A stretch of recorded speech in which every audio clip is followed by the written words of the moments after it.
बात आप लोगों को सुना रहा था, उनको घर के सभी लोग अपमानित करके निकाल दिया था। सड़क के बगल में बैठा हुआ था, रो रहा था। नारद जी जब वहां गए न, देखे बूढ़ा हुआ सिसक सिसक करके रो रहे हैं, तो उनको पूछे क्यों रो रहे हैं, क्या बात है? कहा देखिए न, जिस बाल बच्चे के लिए मैंने क्या नहीं किया जीवन में, सांच बोलने का हुआ तो सांच बोले, झूठ बोलने का हुआ तो झूठ बोले, पुण्य करने का हुआ तो पुण्य किए, पाप करने का हुआ तो पाप किए। पाप पुण्य करके बहुत कुछ अर्ज करके दिए अपने परिवार के लोगों को, बच्चे लोगों को। आज देखिए मेरा शरीर बूढ़ा हो गया, वही घर परिवार के लोग हमको अपमानित करके घर से निकाल दिया है। आज हम सड़क के बगल में बैठ करके रो रहे हैं।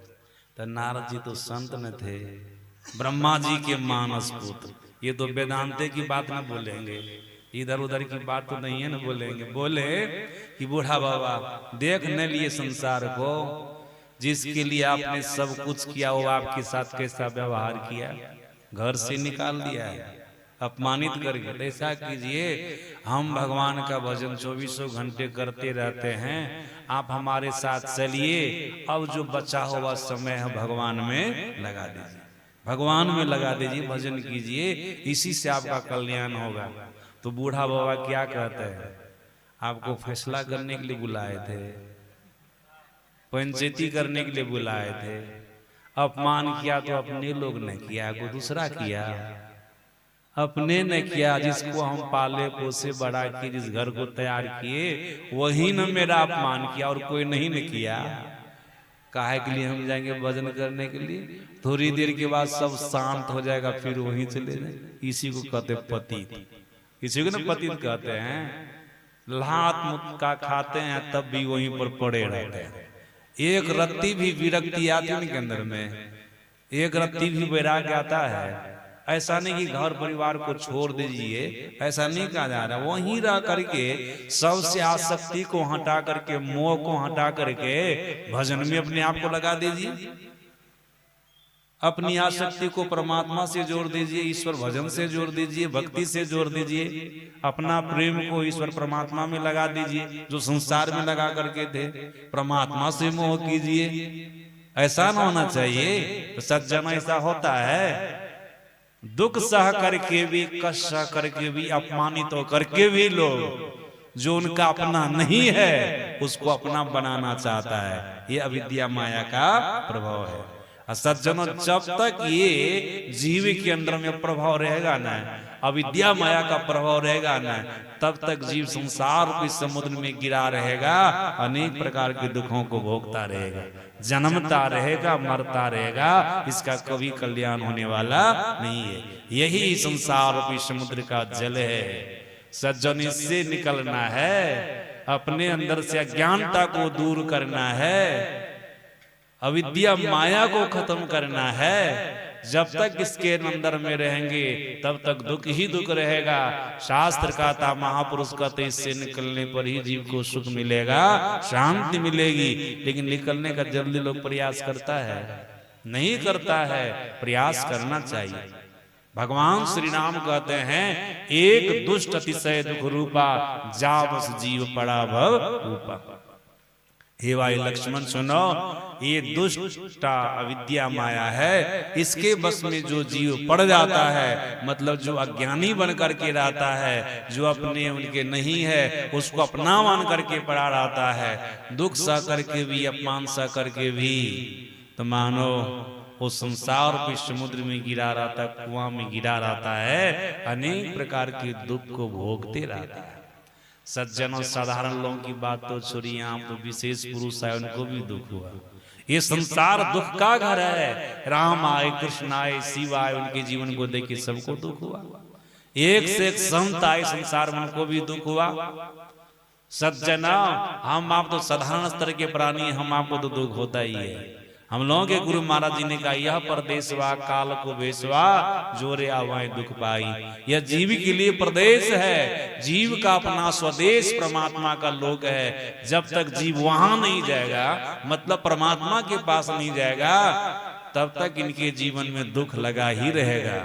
ये कभी भी सुख का मुख नहीं देख सकता है। इसलिए परमात्मा के पास जाना है, ईश्वर के पास जाना है, मतलब संसार रूपी समुद्र से निकलना है, ईश्वर तक की यात्रा करनी है, परमात्मा तक की यात्रा करनी है। तो सज्जना, अविद्या माया को भगवान श्री राम ने लक्ष्मण जी को समझाया और यही संसार रूपी समुद्र का जल है। अब फिर कहते विद्या माया देखो क्या है।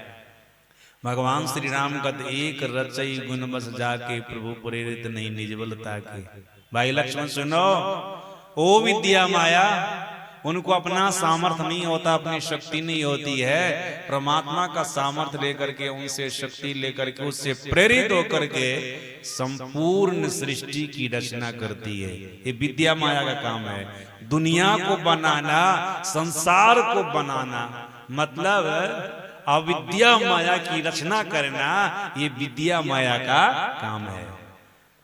अविद्या माया की रचना करना ये विद्या माया का काम है। इतना ही नहीं, हम लोगों के सदगुरु महाराज जी ने विद्या माया को और बहुत बढ़िया से समझाया है। सदगुरु महाराज जी ने कहा, देखो जी, अविद्या माया तो जीव को संसार रूपी समुद्र में गिरा करके रखती है, लेकिन विद्या माया जीव को संसार रूपी समुद्र से निकाल करके ईश्वर तक की यात्रा कराती है। और गुरु महाराज जी समझाए विद्या माया को। सदगुरु महाराज जी ने कहा, धर्म शास्त्र के माध्यम से महापुरुषों ने जितने सत्कर्मों का वर्णन किया है, ये सारे सत्कर्म विद्या माया के अंतर्गत आता है।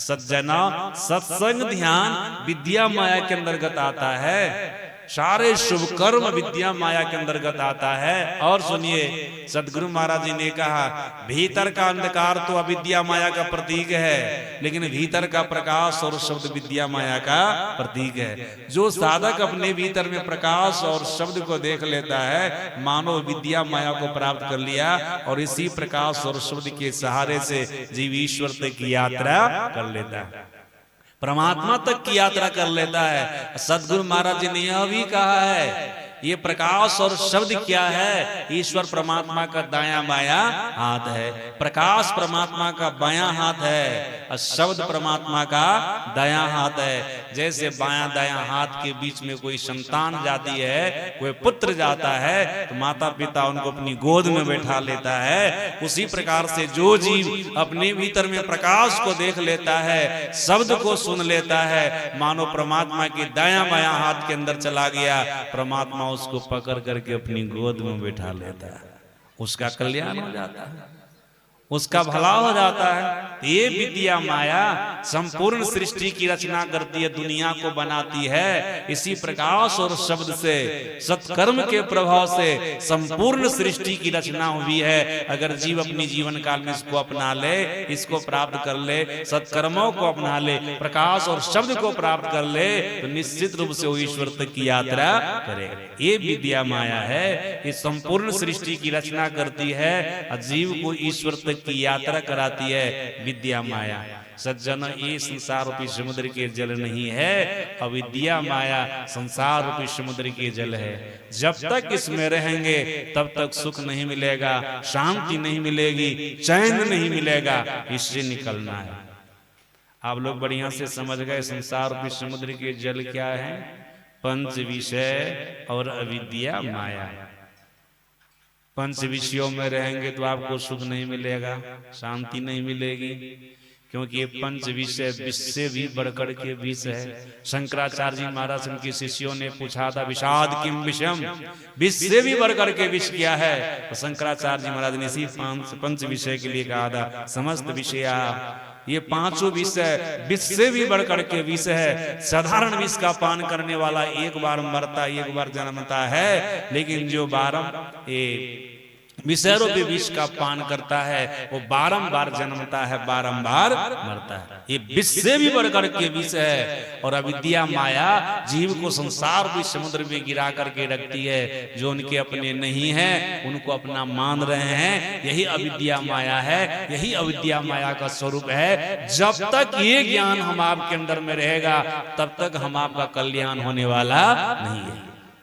इसको, इस अज्ञानता को अपने अंदर से हटाना है। सज्जनों, इसमें रहने वाले को सुख नहीं, इसमें रहने वाले को शांति नहीं। अब तो आप लोग समझ गए संसार समुद्र है, इसमें क्या जल है। सज्जन और सुनिए, जहां जल होता वहां पर तरंग होता है। तरंग क्या है? समुद्र के तट पर आप जाएंगे तो आप देखेंगे समुद्र में तुरंत तुरंत तरंगें उठती रहती है। तुरंत तुरंत एक तरंग समाप्त नहीं होती कि दूसरी तरंग उधर से आ जाती है। तुरंत तुरंत तरंगें उठती रहती है। तो यहाँ पर तरंग क्या है? सूरदास जी महाराज की वाणी में सुन रहे थे आप लोग। सूरदास जी महाराज बता रहे थे संसार में समुद्र में तरंग क्या है? लोभ लहरी तरंग। लोभ। हम लोगों में से कोई ऐसे हैं जिनके अंदर में लोभ नहीं हो? कोई कह सकते हैं कि हमारे अंदर में लोभ नहीं है। लोभ कहते हैं कि इसको भी पहले समझना चाहिए। सज्जनों, दूसरे की वस्तु को देखते बढ़िया वस्तु है तो मन में होता है कि ले लेते हैं तो अच्छा रहता। ऐसा होता ना कभी कभी। या ऐसी चीज हमको कहीं से प्राप्त हो जाती, ऐसी वस्तु हमको कहीं से प्राप्त हो जाती, अगर मिल जाती तो खरीदियो लेते। लोभ हो गया ना। उस वस्तु को लेने का मन, जो वस्तु आपके पास नहीं है दूसरे के पास है, बहुत बढ़िया वस्तु है, उनको लेने का मन आपके मन में हो गया, इसी को कहते हैं लोभ। देखते हैं दूसरे के घर में जाते, कहीं जाते, बढ़िया, अरे इनके घर में ये चीज बहुत बढ़िया, हमारे घर में भी रहता ना तो बढ़िया होता है ना मन में। और उसके लिए आप उपाय करने लग जाते हैं। लोभ, लोभ प्रवृत्ति इसको कहते हैं। सज्जनों, यही संसार रूपी समुद्र की तरंग है, लहर है, यही तरंग है लोभ। याद रखिएगा, संत कबीर साहब ने कहा इस संसार में सबका भला हो सकता है लेकिन लोभी का भला नहीं हो सकता।